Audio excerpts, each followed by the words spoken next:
Right, we are live. Welcome to the giveaway for AlexElliottGolf, the second one of the month.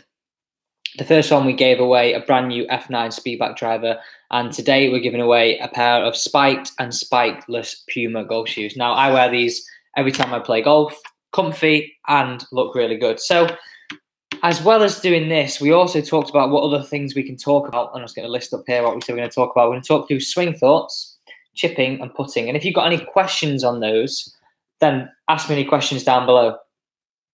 Hi, welcome everybody if you're just joining in. So for this giveaway, we're going to talk about 3 different things before we get to the giveaway at 1/4 past.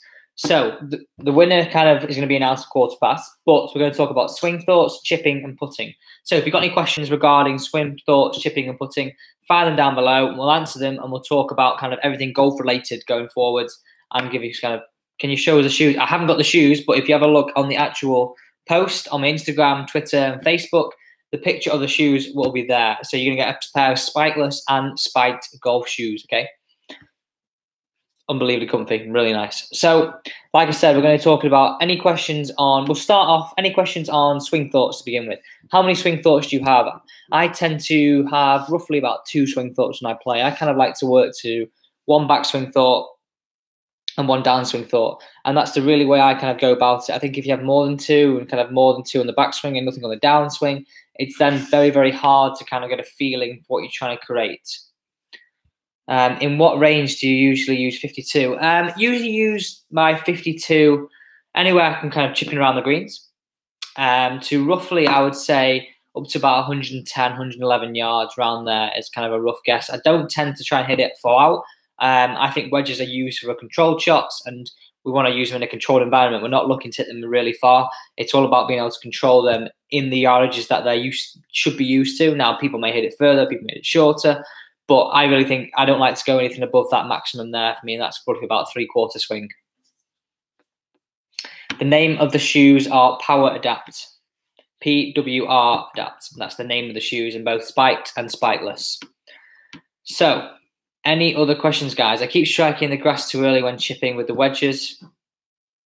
Irons for any reason. So, how I think about it, Leon, I mean, if you're hitting the ground before the ball, your bottom of the arc is happening before the golf ball. I would just try and put a liner on the floor, okay? Visualize, can I get my bottom of the arc happening past the ball? So imagine divot on the non-target side is out of bounds and divot on the target side is inbound. So give me a divot on the target side, give me a divot on the inbound side. So any more questions on swing thoughts? You think about rhythm at address ball, fantastic. I mean, I think that's a really nice thing to think about. This is something that's quite a simple thought, I guess. And I think rhythm, timing, and sequencing is a massive thing for people. And if they can sequence their body, time it very well, then they get away with, I think personally, they get away with a lot more. If you're someone that hasn't got very good sequencing, hasn't got very good timing, you rely a lot more on the golf swing being more mechanically sound. I don't like to use that word, but being closer to what we would call mechanically sound. Whereas if you've got good timing and good rhythm that's very repeatable for your rhythm, then I believe this is something that's very, very good for you, and you'll find that your golf is probably a little bit more consistent. So, guys, come on, comment down below. What swing thoughts do you have on the golf course? You have 1, 2, what are they? Give me a kind of an idea of how you kind of operate on the golf course. Or you may not even have any swing thoughts. So this is something I would be interested to know, and there's going to be some videos on YouTube kind of on the normal side of the channel going forwards on this. So give me a comment down below on what swing thoughts you have. So we're still talking about perfect address, rhythm, fantastic, guys. So my swing thoughts at the moment, I tend to get the golf club working kind of a little steep on the backswing. So I'm trying to really feel like I get a flatter backswing for me personally. And then that's my backswing thought. I'm thinking wide and flat. And then the downswing, I'm thinking low through the ball.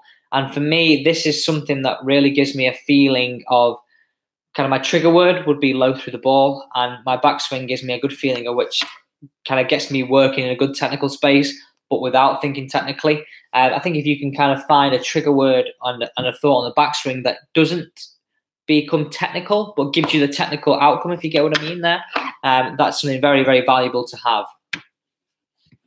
So I'm trying to swing it to try and get a draw. So impact factors for a draw. Imagine our ball target line here. we've got to have an in-to-out path, so a path that's traveling from in of the ball to target line to out of the ball to target line. And now we need to get that face close to the path, but pointing right at the ball to target line. And that's absolutely key if we're going to hit that draw so early on. If you understand the impact factors, then it's a lot easier for you to kind of start off. Now, that actually maybe, can you strengthen the face at address, then take your grip, and then try and swing out to the right? That may be a good kind of option to do that. So guys, if you watch on Instagram, head over to my YouTube channel at 8:15. We are going to be giving away the golf shoes. We're going to be giving away the PWRADAPT spiked and spikeless golf shoes. Also, that we're talking about swing thoughts. We're going to be talking about chipping and putting and everything about the golf swing. So we're going to talk about different topics each week on these giveaways that are going to help you. Not only fantastic prizes to give away, but also might actually get some knowledge and might actually help improve your golf game away from kind of the normal videos I have on Alex Elliott Golf. So good advice there. Perfect. Single word swing thoughts, I think, is also a really good thing. I think a lot of people become a lot too technically focused, and also, especially if you're looking kind of practice, if you're trying to think of something that's technical and trying to improve your technical aspect, you may actually lose the ball flight for a bit. So I think when you're practicing, you need to decide if you're working internally in terms of improving the golf swing and the look of the golf swing and the positions in order to improve the ball flight, or are you looking just to improve the ball flight straight away? Because I think when you're improving a position, it's very, very hard to change your golf swing, but then get a ball flight reaction. So when you're kind of practicing, I would do this. I have 5 ball sets, and I would, in those 5 ball sets, 3 balls, which would become your set, which would become kind of your technical focus. So looking at the technical aspect of the swing, has that improved? If it has, that's our focus, and that's what we're looking for in there. Then 2 golf balls at the end, which would form your actual playing shot. So that's where your swing thoughts, single word swing thoughts, would make it into that area, as opposed to thinking about several different things in the technical aspect. So where you practice and where you formulate your practice is absolutely key to kind of success and transferring everything over. So guys, if you're on Instagram, head over to my YouTube channel. Link is in the bio.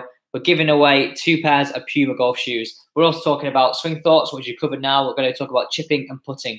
So guys, if you're on Instagram, head over. Any questions about chipping and putting? It could be strike, ball position, how you hit a flop shot. Give me a comment down below, guys, on YouTube here. So everybody on YouTube, welcome if you just joined in.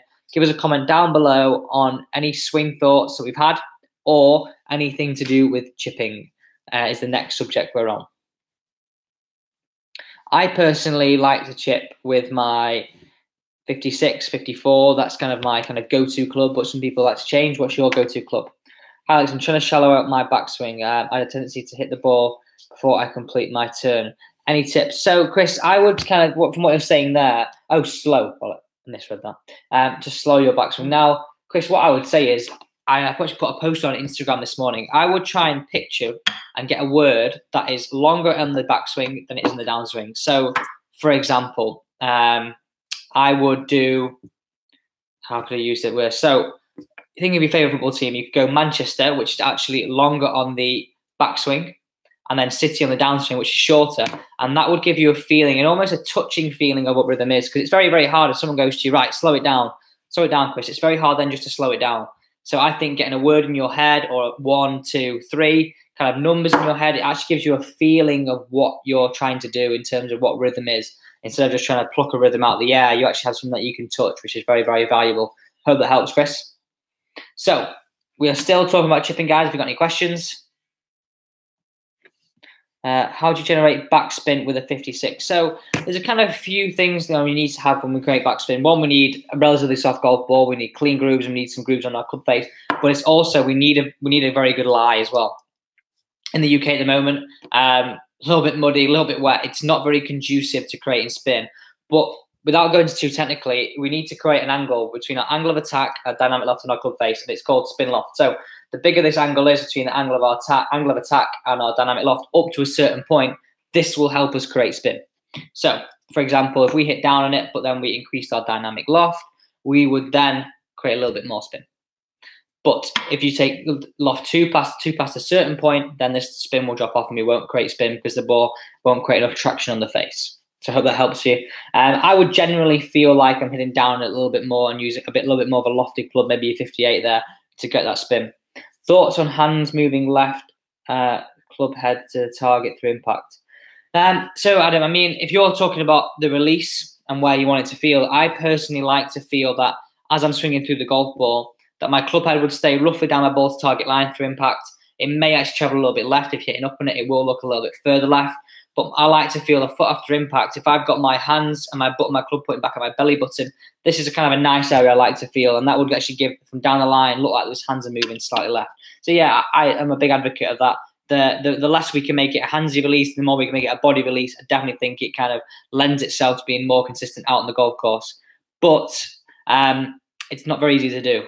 It's very, very hard. And if you're not playing a lot of golf, it's then very hard to transition that to the golf course. But I kind of a great advocate of this, and someone that does it very well is Tommy Fleetwood. So have a look at his swing. I think it's a really good one to do. My swing thought for the downswing and transition is right hip, left heel in transition. Perfect. Then turn. I mean, could you summarize it, David, into saying, you put that in 3 different lines there. Could you summarize that into 2 words or 1 word? 1 word for the backswing, 1 word for the downswing. And I think that'd be a really good option. I use, excuse me, I use Cobra wedges. And the wedges I use a 58, a 54, and a 51. It's actually 52, but slightly better. And they're the wedges I use. I mean, some people carry 4, I carry 3, people even carry 2. Yeah, I like to have a few different options, but also I kind of have used those kind of gapping in my wedges for a long time now. So I've become very dependent on that, and I know how far they go. And it kind of works to a very good kind of my advantage when I'm out on the golf course. So we're going to get on to the next topic. So we talked about chipping, we talked about swing thoughts. And if you're on Instagram, make sure you head over. We're going to be giving the PUMA shoes away, the PWRADAPT shoes, 1 spiteless and 1 spiked golf shoe over on my YouTube channel. So swipe up or hit the link in my bio. We're going to be talking about, just to finish off before we do announce the giveaway, we're going to talk about putting. So if you've got any questions on putting, guys, Austin, yeah, I mean, I've never used a Callaway wedge. I've always used kind of Cleveland or Cobra, and for me, the Cobra wedges, I definitely advocate them over the Callaway. Especially they've got the new wedges coming out in March, the Min wedge. Oh, I've seen it, I've used it, and it's fantastic. And if you want to create some spin, this is the way forward. So make sure when you wait till March or use the ones that we've got at the moment, but the ones coming out in March, new Cobra wedges look absolutely fantastic. They look like fantastic, they sit fantastic, so it's kind of a good combination. So any questions on putting? We've talked about swing thoughts, we've talked about chipping. Let's talk about a little bit about putting now before we head on to giving away the 2 pairs of golf shoes.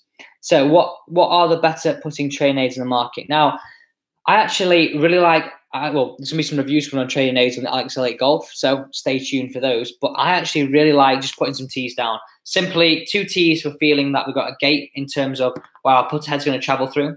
Then I like to put another tees that's actually going to be our start line. And they're roughly probably a foot after impact. And if you can start work on start line, it's very, very important. I think we've got to work the 3 fundamentals. And if we can do this all in one drill, we've got to be able to read the putt, we've got to be able to match our pace and line, and we've got to be able to start the ball on line very well consistently. And the more consistent we start on line and match the pace and a good read of putts, then guess what? We're going to hold some more putts. So I like a drill that one works on sentence to strike, because I think that definitely will help us in terms of pace control. But then also the second part of it, I like to work on start line. So that's how I'd formulate a drill. But apart from creating it yourself with the tees, the best training aid on the market, I really like in terms of a mirror. I like to look down in the mirror and make sure I'm set up correctly. I like to make sure all these fundamentals that I can control very easily in terms of my setup are hit to a T. I think if you read Poulter's book, if anybody's done that, he kind of talks about if he sets up to the golf ball correctly and the way he practices and what he does, it's very important. So that would be kind of one of the things I would look at. Any more questions on putting? I keep moving off the putter line during the backswing. I can't figure it out. So, Leon, it doesn't necessarily have to be a putting stroke which is straight back and straight through. I have a slight arc to my putting stroke, so it'll be arced on the way back slightly and slightly arced on the way through. So I wouldn't try and feel like, personally, it would be straight back, straight through. I mean, a lot of people do, and a lot of people on tour do, and they put very well. But I would personally try and, if you've got a slight arc, then stick with it. If you're consistently started on line, then for me, it's about creating a consistency for you, not necessarily what is actually technically correct in terms of the kind of picture postcard technical. What putter do you use? I actually use a Stroke Lab Odyssey putter, and I really like this putter. I go left below right. It's a little bit longer than I would use normally, but it gives me a nice feeling in terms of being able to create some, one, start line, two, consistency, but also you've got to like the putter that you look and put down and it looks inviting for you to putt with. And if it looks inviting, I think a lot of the putting is mental, definitely a lot, apart from obviously the technical aspects, which we know. But for me, if you like the look of the putter and you start liking the look of the putter and you fell in love with the putter, it's funny, if we buy new putters and we go back to our old one because we really like it.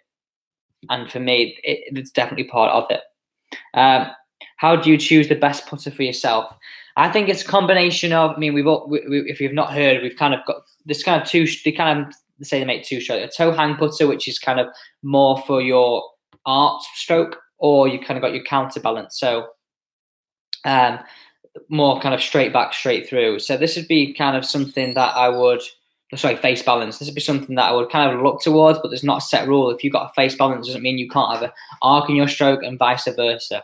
I would just definitely just take a few out on the putting green, a few out on a course, test it under testing conditions, so certain drills and certain things, and that'd be the way I would come to kind of the conclusion about how and what putter I would use. So 1 more minute, guys. I'm going to announce the winner of the giveaway for the golf shoes. Okay, so 2 pairs. We've got a spiked and spikeless golf shoe to give away. But before we announce that, we've actually got some more giveaways coming towards the end of this month. We've got one which is going to be announced next Sunday and the Sunday after. So if you don't win this one, there's still 2 more giveaways to give away. So do not worry about that. So last question, and then we'll give it away the winner. The winner has been selected through a random calculator. We put all the names who've entered on Facebook, Instagram, and Twitter. Always go in, we press go, and it's given us a name. So the last question we're going to choose is, what is the best way you can control your nerves? Now, this is something which is very, very hard. I think the best way to control nerves is firstly practice under pressure. I think if we practice under pressure and we get used to practice under pressure, we can then feel like we can control our nerves because we've been in that situation before. For me, sometimes nerves come from a situation that we're not used to. So if we're not used to it, we're going to be feeling more nervous. So we can practice under control conditions. So testing ourselves and practice the par birdie game. If you've not seen that, that's up on my channel. But another way of controlling nerves is sticking to a set routine and having a focus in terms of thinking about external things. Focus on what you can control in terms of setup, in terms of routine. And that is my best way of kind of going away from nerves throughout the whole golf swing. And well, ultimately, if you can test yourself under pressure, that's definitely the way forward. So thank you for all the questions this evening, everybody. I appreciate there's a few more questions down below. Apologies if I've not answered your question. There will be a live session next Sunday and the Sunday after, giving away 2 more giveaways. And they'll be announced in the next 12 hours up on my Instagram, Twitter, and on Facebook. So the winner is, this has been randomly selected. All the names have gone into a random calculator. And the winner has been selected, drum roll, Johnny Watts 9. So this is spelled JOHNNYWATTS and the number 9. And this was won through Instagram. So congratulations to Johnny Watts. You have won a pair of spiked and spikeless golf shoes. If you're watching this now, go and direct message me, or if you're going to contact me on email me AlexElliottGolf@gmail.com. And there you can give me a size and we can go from there and choose colours and things like that. So congratulations to Johnny Watts. He has won a pair of spiked and spikeless golf shoes. Fantastic. Well done. And don't worry, we've got 2 more giveaways to give away towards the end of this month.